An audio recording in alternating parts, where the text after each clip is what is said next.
Subscribe करें हमारा YouTube channel और सबसे पहले नए वीडियोस देखने के लिए क्लिक करें नोटिफिकेशन बेल पर। एक भक्त सुना रहा था, बोला जी हम पहले तो भूल में थे।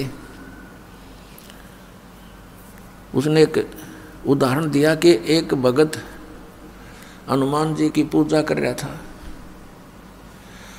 हनुमान जी वहाँ प्रसन्न हो गया, आ गया, बोल भाई क्या मांगता है? नो बोला जी बढ़िया से सूट दे, मेरा तो कपड़े को नहीं। नो बोला भाई मैं आप लंगोट में रहूँ तो न कितने थान दूंगा। हनुमान जी ने कहा भले आदमी तो भगवान की भक्ति करे, मैं भी भगवान की भक्ति करूँ, मन ने भी कर दे, क्यों दुखी कर रहा है मेरे को। तो पुण्यात्मा हम बिना ज्ञान के डले ढो रहे थे। अब इस तत्व ज्ञान से हमें पता चला। क्या बताते हैं गरीबदास साहब जी के जगत का पेखना पेख्या धनी का नाम ना लेखा। जगत का पेखना पेख्या धनी का नाम ना लेखा। जैसे ये दास पहले हनुमान जी का कट्टर पुजारी था, जैसा लोक वेद सुन रखा था हमने, क्योंकि आत्मा भगवान के बिना रह नहीं सकती।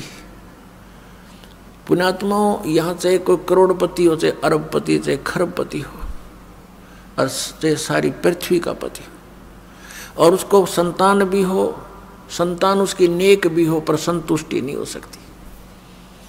आत्मा में प्रसन्नता नहीं हो सकती, क्योंकि आत्मा को उस सुख की आवश्यकता है जो यहाँ पर है नहीं, और उस सुख को प्राप्त हुए बिना ये संतुष्ट हो नहीं सकती। फिर इसको ये भी पता है कि भगवान आकर बताते हैं स्वयं अपनी महिमा। अब कबीर परमात्मा कहते हैं, धर्मदास सुन अमर कहानी, अपनी महिमा हम आप बखानी। कि अपनी महिमा मैंने आप बतानी पड़े आकर के। इस मेरी महिमा का बताने वाला इस पृथ्वी पर कोई 21 ब्रह्मांड में नहीं छोड़ रखा, इसलिए किसी को याद ही नहीं रहा। सबको भांग पिला रखी है, सबके 3 इंजेक्शन लगा रखे, तीनों गुण इनके ऊपर प्रभावी है। इनको सो दिए को ना, इनको जितना दिखा ये बेटा बेटी कार कोठी आगे कुछ दिखाई नहीं देता। इन बोली आत्माओं को इतना बांध दिया इनकी बुद्धि को।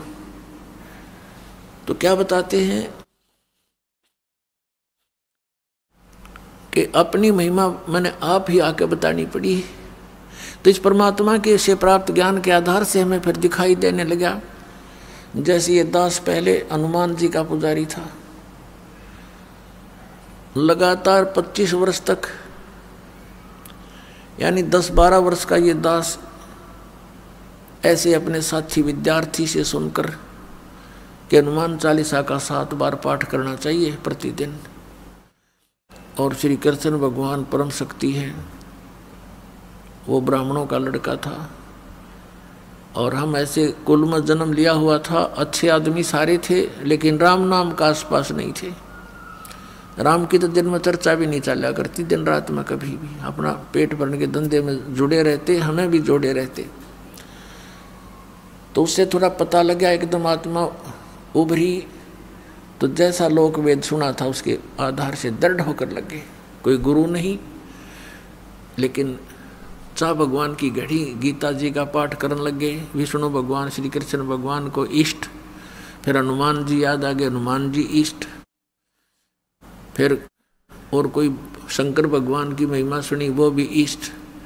यानी हमने 36 खत्म कर रखे थे, लाभ कुछ भी नहीं था। यदि पूर्व संस्कार से कोई हमें लाभ होता था, क्योंकि बच्चे पढ़ते हैं, उनको तो यही बड़ी बात होती है कि वो परीक्षा में पास हो जाए। तो परीक्षा में पास होते थे।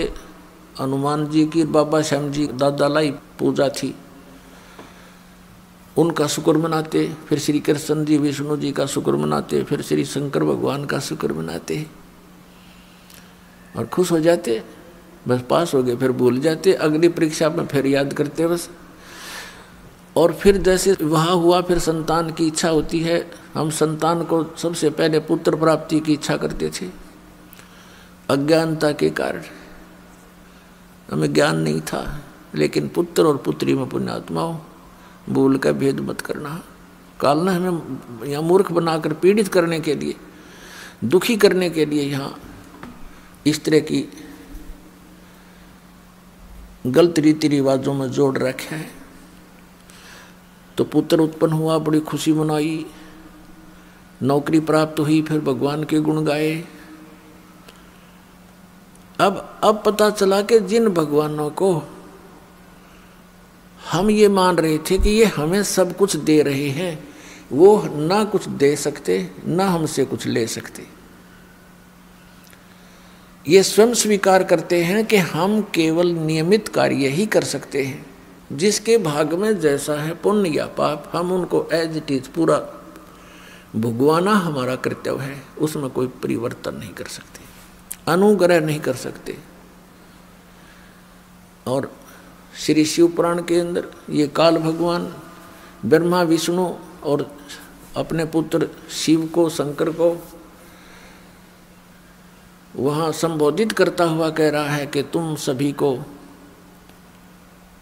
अलग अलग विभाग दिए हैं, सतिथि, उत्पत्ति, संहार, लेकिन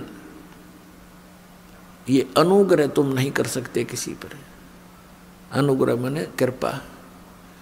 तो फिर ये भगवान की से जब अनुग्रह नहीं कर सकते, हम दुखी हैं तो दुखी देखे जाएंगे, इनका भी कोई भी वश नहीं चलेगा, क्योंकि इनकी पावर से बाहर की बात है।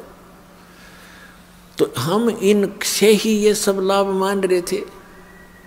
तो यहाँ परमात्मा कहते हैं जगत का पेखना पेख्या धनी का कित नाम ना लेखा। जो हमें सब कुछ दे रहा था, हमें सब कुछ उपलब्ध करा रहा है, हमारे दुखों का निवारण कर सकता है, उसका कहीं नाम भी नहीं, जिक्र भी नहीं।